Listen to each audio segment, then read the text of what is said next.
welcome to Straight Talk, everyone's favorite news show about America and politics and everything in between.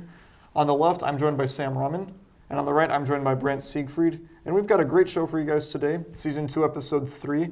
We're going to be talking about, hopefully, about the tax reforms that were just passed recently in the past couple of weeks, and of course, about the surprising Alabama election in which a Democrat was actually elected as a senator in the Deep South. But first, we would like to talk about net neutrality as our first topic. And net neutrality is basically the former government principle that would not allow internet service providers to discriminate between types of content shown. So for example, if you have, say, Comcast and you looked up Google, then Comcast would just have to give you Google. They couldn't decide to slow down your internet because you weren't looking up Yahoo or something like that. And basically today, the FCC, the Federal Communications Commission, led by its chairman, Ajit Pai, voted to repeal net neutrality, instead offering a more light-touch regulatory framework. Now, critics of this repeal, and there have been many across the internet, have been saying that this actually hurts consumers, that ISPs, internet service providers, are going to be blocking content, that in general this actually violates free speech. Proponents of this plan say that this will scale back egregious government regulations of the internet and will foster a more free market approach, especially for the ISPs. It's important to note that many text websites have been opposed to this appeal, including Google, Reddit, whereas most ISPs, Comcast, AT&T, and the like, have been for this appeal. So I think I'm going to give this first topic to Brant. I guess the first controlling question that I could ask you, and just to start this all off, is, are these regulations necessary? Are these going to be as egregious as many of its critics claim it'll be? What do you say? You know, the truth is really that they're not necessary. I mean, our phones and our internet is still working fine. And I think you have to look at the situation historically, and that's these new net neutrality policies were really only implemented in 2010. That's something I did neglect to mention. You're right. Yeah. They're fairly new. The internet existed without these regulations for years before, and everything worked fine. And so what I think you're seeing right now is the FCC is allowing companies to charge a fair price for their services. In my opinion, I think that the free market should determine what a fair price is for a good or a service, and that's going to happen now. People, demand, and supply, all those things are going to determine the value of internet connection and the websites that you use. And the companies that actually put out money to make those things happen are going to charge you a fair price for it. And Sam, what do you say to that? Basically what I think of this whole net neutrality business is that Ajit Pai was a lawyer for Verizon, and Verizon is one of those big proponents of trying to repeal net neutrality because they want to be able to take money from other companies to slow and speed up, to be able to charge their users much more for things we already get for free now. I don't see Verizon or AT&T going bankrupt or going under financially, and the economy right now is doing pretty fine. The internet now is doing very well, so I don't understand why companies would need more profits, more money from an idea that everyone enjoys. Yes, these rules were put in place only a couple years ago, but they were more for future use. We want to make sure the internet stays how it is and isn't drastically changed by monopolies or price gouging. I mean, there's two issues in what you said. The first one is that the purpose of these companies is to make profit. Now, I'm not saying that profit is the only thing that matters and should matter to a company, but the fact of the matter is these companies wouldn't be providing these services if there wasn't an incentive, profit, to provide them. And so to that end, nothing is free. Nothing is truly given to you. I mean, there's a cost for everything. And so I think it is wrong for the government to come in and step in and say, oh, these certain things should be free or these certain things shouldn't. It should be up to these companies who are, again, using their resources to provide you a service to determine what it's worth. And I think what this decision represents is really the government backing out of that situation. We're going to say, we're not going to regulate you. We're not going to, there's still some regulation. It's not completely deregulating the internet. But we're going to let you charge what the market thinks the value of your services. And we're going to allow you to continue to make money because, again, without profit, there's no incentive for a company to keep offering services. Well, I mean, from my point of view, it seems as though net neutrality is more about the content of what the ISPs are providing. So how exactly, maybe I'm just missing the point, what exactly does that have to do with the prices of the service they provide? I think when people mention that, the big thing they bring up is censorship, is that these companies are going to slow down websites that they dislike, and they're going to speed up websites that they do like. You gave your internet, or the search engine example at the beginning. But I think that argument really doesn't have any merit. If there was going to be any censorship on the internet, I think it would be of conservative content, because when you look at these companies who provide the internet and their affiliations, it's sort of revealing. Like you have Brian Roberts, who's the chair and the CEO of Comcast. He's a liberal. AT&T, the executives at that company are connected. They're liberal. The company's connected to liberal people. You look at Verizon. The chair and CEO, Lowell McAdam, contributed to Hillary's Political Action Committee in 2016. And so I really think that the bias is there and it's evident. You brought up a good point that when they would be able to regulate what you are seeing and what it costs, that conservatives would be the ones most targeted. I find it weird that you would still be in favor when your own party would be those most affected by this. Alex Jones, Steven Crowder, and all of those right-wing media correspondents, Ben Shapiro, they get their message out through YouTube and through their websites. And if these liberal CEOs and heads of these giant megacorporations would be able to say, oh, you get to now watch this at 1/8 the bandwidth, or 1/4 the speed it would usually be to download or visit, why exactly that you would want that, your own message, canceled. But the thing is, I don't think that's going to happen.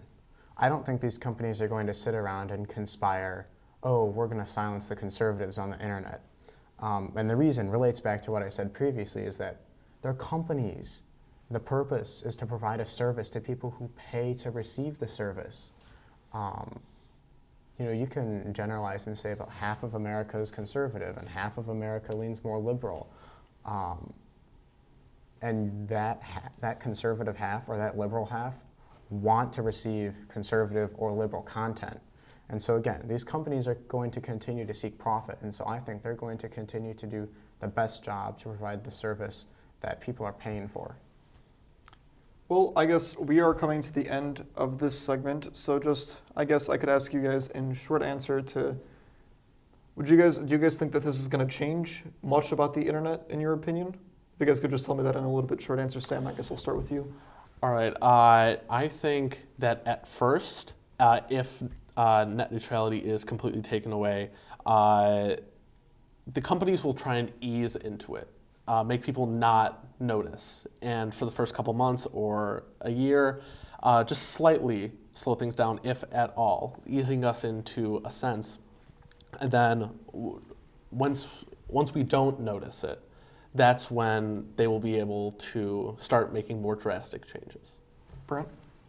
I really see, of course, I can't predict the future. The future will tell. But I don't think there's going to be a really noticeable difference in our services. I think, again, as I've said repeatedly, at the end of the day, these companies are going to seek to provide the best services because we live in a competitive free market system. And so I think for the most part, things are going to remain the same as they were before 2010. Okay, 2015, I believe they were instituted, the net neutrality regulation? 15 or 2010? I think it was 15. But So that's even closer. even close, yeah. So that is beside the point. Whatever happens, we will see, and this might be a topic for a future show. However, our next topic, slightly shorter, was the fact that the U.S. Senate did pass a tax reform bill as, I guess, created by the Republicans. Critics of this tax reform say that it unnecessarily aids the wealthiest Americans by tax deductions on jet planes and a reduction of the estate tax. However, proponents of this say that it is a huge tax relief for the middle class. Donald Trump, I believe, said it was a Christmas gift to the American people. So I guess the controlling question is, are these tax cuts necessary, and do they in fact help the American people as a whole and not just the wealthiest 1%? Because I gave Brant the first word on the first topic, I'll give Sam the first word on this one.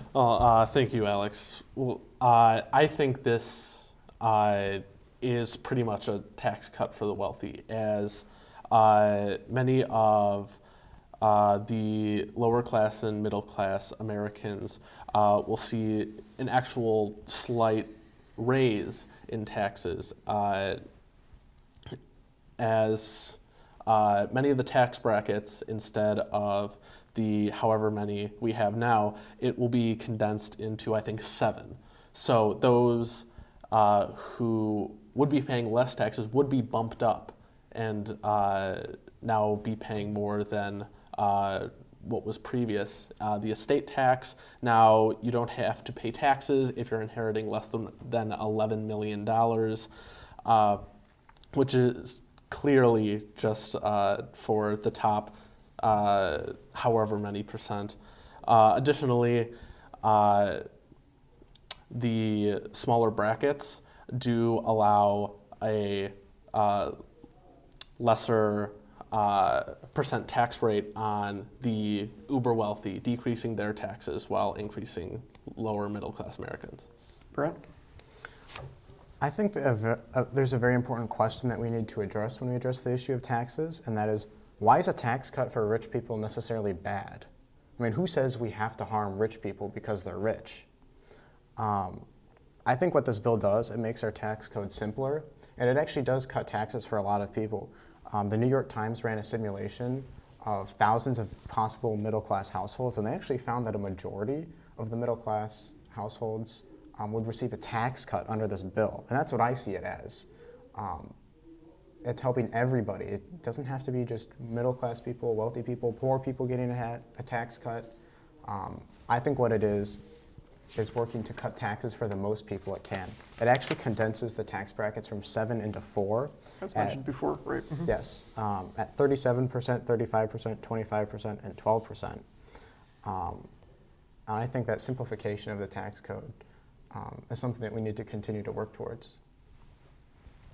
I don't believe that a simplicity in tax code is exactly the best option.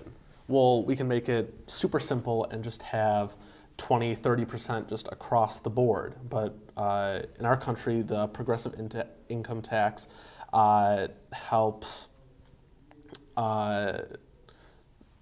make a more stable economy, making sure that everyone can succeed. The lower class Americans are not financially destroyed by taxes, and those in the upper class still get to live very wealthy, reasonable lifestyles. Additionally, I believe that just as you said, that while the tax brackets and simplification is good, we really just can't rely on that solely. But again, I mean, why is cutting the taxes on the wealthy hurting the poor people? Why can't we all just take home a bigger paycheck? I think people often talk about a progressive tax structure in terms of, rich people have so much money so they can afford to pay higher taxes. And sure, that's true, but it's not fair. I think we should all be paying an equal tax rate because that's an equal application of the laws. We have an equal proportion of skin in the game in terms of taxes.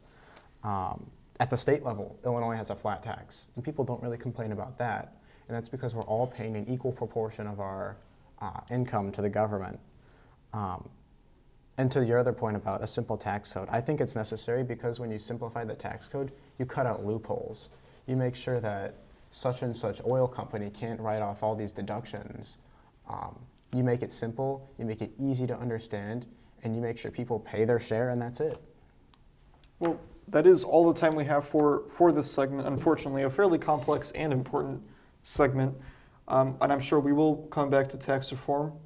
But until then, this does conclude the first half of this episode. Stick around for our discussion about the surprising Alabama election.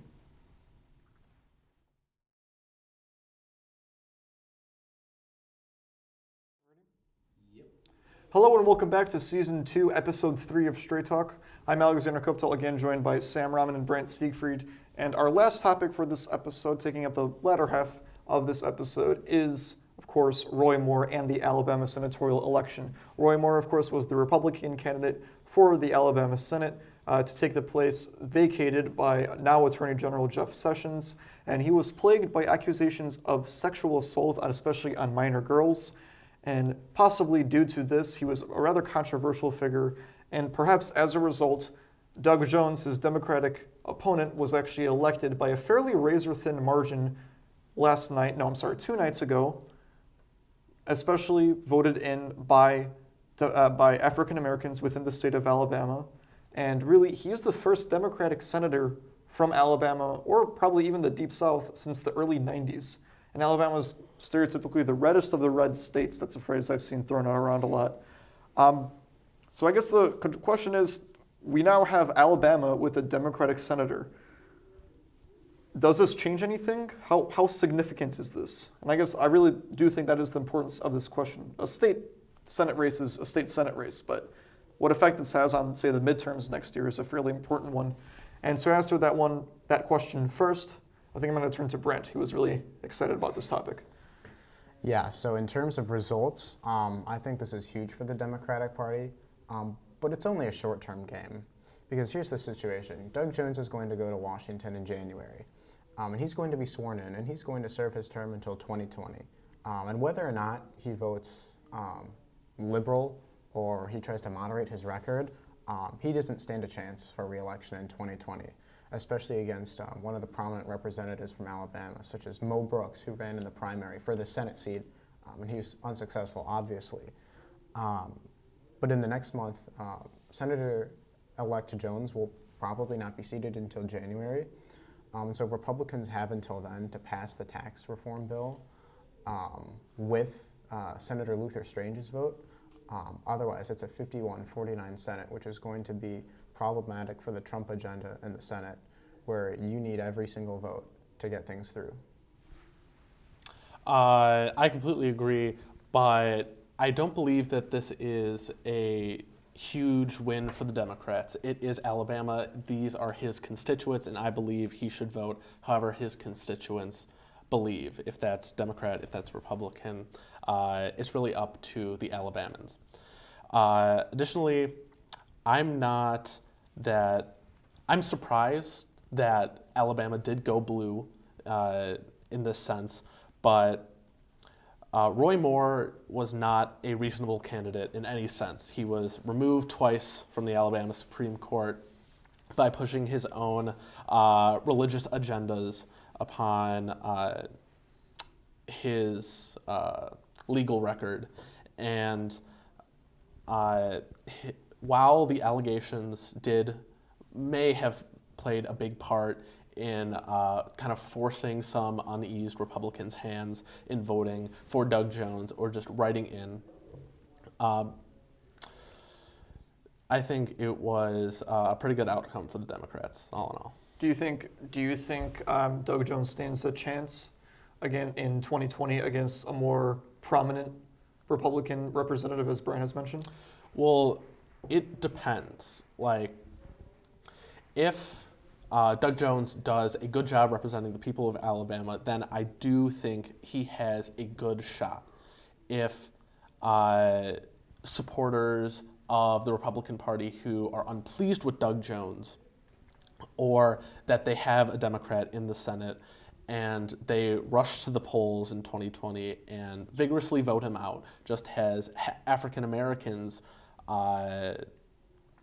voted Doug Jones in a couple days ago, he could be voted out. It depends on voter turnout all in all. As we learned from Obama getting a lot of African American support and Doug Jones getting a lot of African American support this time, and Trump getting a large turnout in the last election.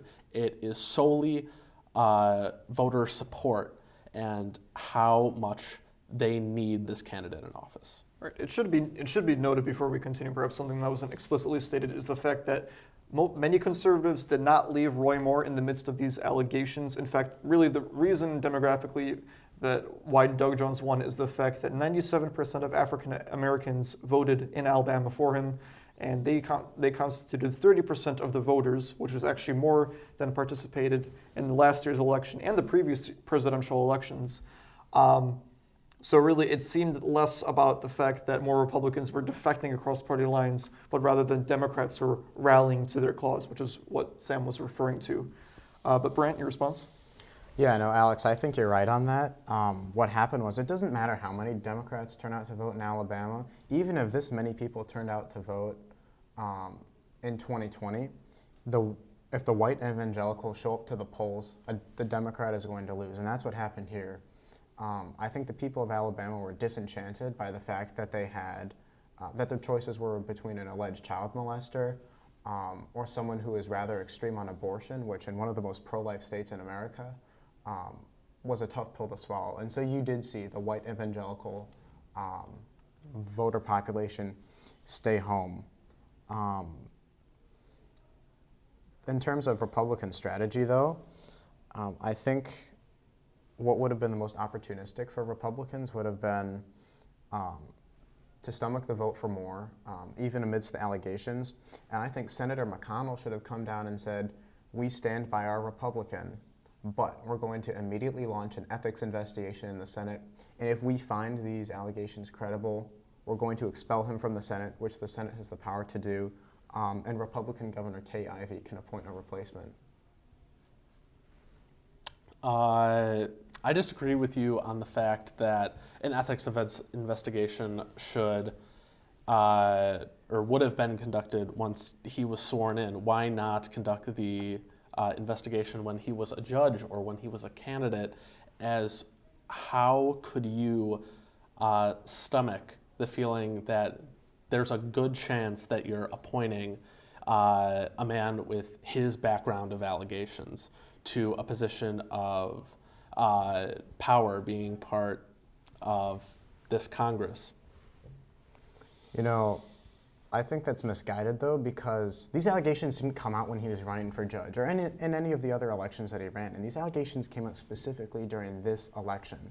And so I don't think you really, the Republicans didn't have an opportunity to conduct an ethics investigation to the point of being able to say, yeah, guilty beyond reasonable doubt. But the other side of things, like again, I mentioned Jones is an extremist on abortion. He said that he is, quote unquote, I'm not in favor of anything that is going to infringe on a woman's right and her freedom to choose. And that in the conservative community triggered concern that he supported things like partial birth abortion and the third trimester, which is illegal in the United States.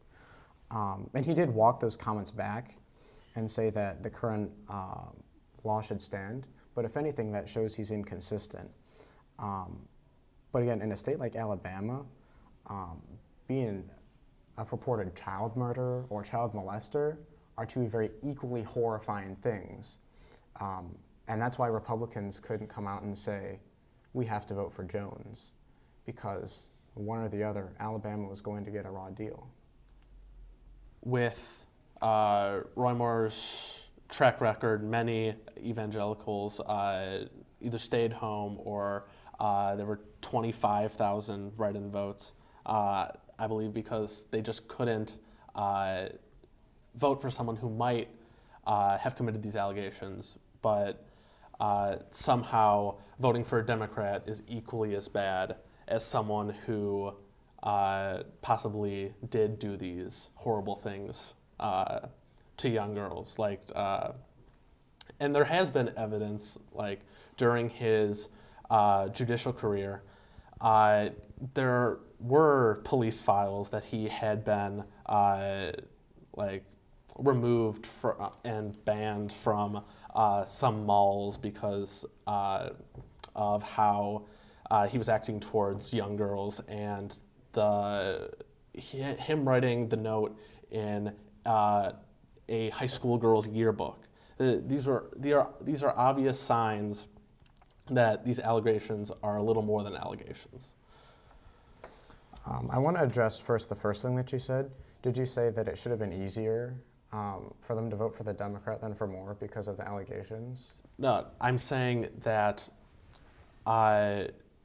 they're comparing an alleged sex offender to a Democrat. Like, those are equally as bad. I understand that Alabama is a deep reddest of red states, but I think it should have been easier to pick a well-suited candidate, even though he might differ on some of your beliefs.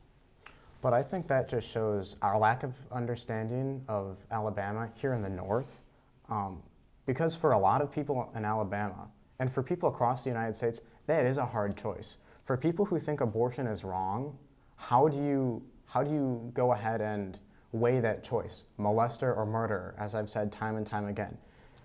In their minds, those things are equally horrifying. And to have to make a choice between those is very, very difficult. And again, I agree with you. I don't want to make it sound like I'm discounting the people who say this happened. I believe the people who came forward and said this happened. You're right. There's evidence that's there. But again, I think that in the United States, everyone deserves their day in court and is guilty until proven innocent, and you have to apply that standard equally. Wait, did you just say guilty until proven innocent, or did you mean innocent until proven guilty? I'm sorry, I think right. I mentioned that before. Innocent until proven guilty. That's the standard we hold in the Constitution. Okay. Thank you for clarifying. Thank you for clarifying. Let's. All right. But you did mention the fact, and it is very interesting, Mitch McConnell and the establishment Republicans did kind of disown Moore. They just excluded him from super PAC funding. They really just kind of disowned him, and really Roy Moore was more supported by the president and his former advisor, especially Steve Bannon. And many people think that, like especially in the North, that the fact that the Republican Party, at least in some way, shape, or form, would support a person who's been accused of child molestation, they think that's just a moral travesty, and that's just solidified their really hatred of the Republican Party. Do you think, and of course Republicans seem to not have followed that line of thinking, as we've seen by their support of Roy Moore, do you think that sort of hatred of that support, the fact that people think that supporting Roy Moore is a moral travesty, do you think that's warranted? I mean, I think it's obviously a very difficult issue that the Republican Party had to address. But at the end of the day, you still can't take allegation as truth without investigating it. Like we saw the unfortunate event in Kentucky yesterday, where the state representative who was accused of sexual assault committed suicide. Whether he was guilty or not, I think that goes to show, the toll that can take on someone, and the fact that we really should be more careful and conduct the proper investigations. But I think on the Republican side, it was a strategic decision. They need the vote in the Senate to pass the Trump agenda.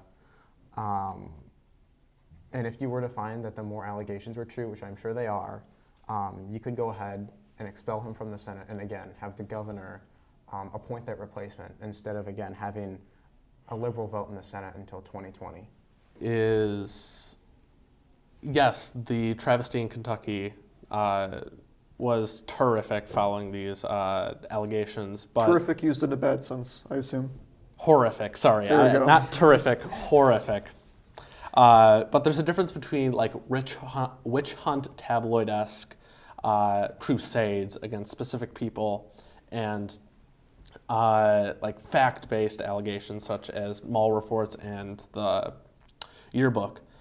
Additionally, instead of trying to like play party lines, or when the governor would have to appoint his own choosing, kind of like cheating the system into gaining that party vote, why not attempt to make the bills better in such a way that they gain support across the aisle, listen bipartisanly, and rally support from all Americans, not just the 40-some or 50-some percent of Americans that would be in favor of specific policy decisions. I did give Brent the first word, and unfortunately we do have to go because of time constraints. Seems as though this is actually a pretty good issue to talk about. We weren't going to fill up the 15 minutes. We did. But that does do it for this episode of Straight Talk. It was good talking with you guys. Thank you. I would like to thank the crew for setting us up in a new location. There was a certain other obligation for LTTV to film in our usual room, so that's why we are serving in a different background. I'd like to thank you guys for actually managing the new topic of net neutrality. We decided that about 20 minutes before we filmed, because on my suggestion, so thank you guys for that. But other than that, thank you very much for watching. I'm Alexander Kuptel. I'm Sam Rahman. And I'm Brant Siegfried. Thanks for watching Straight Talk.